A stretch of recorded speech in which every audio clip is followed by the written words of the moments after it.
Berita baik untuk korang semua, kawan kasih telah mengeluarkan skuter yang baru. Jangan percaya kan?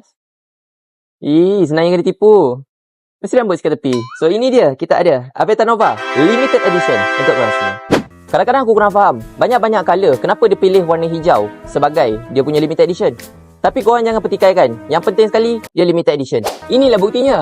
Korang boleh dapat limited edition nombor 0273 daripada 1000. Maksudnya apa? Maksudnya korang tak insya. Kenapa korang kena dapatkan motor ini? Yang pertama sekali, sebab dia limited edition. Cantik belakang kirim, yang penting limited edition.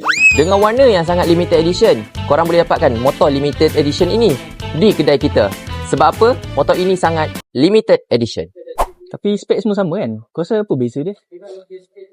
Beza dia adalah motor ini, warna dia limited edition. So guys, kalau korang nak tahu, motor ni ada 1000 unit sahaja dekat Malaysia. Sebab apa? Sebab dia limited edition.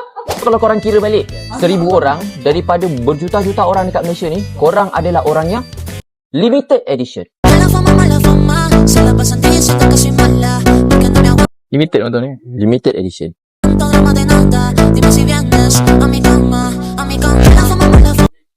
Limited edition.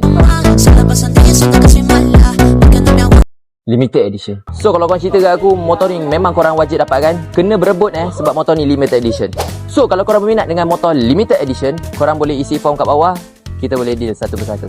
Macam biasa. Limited edition.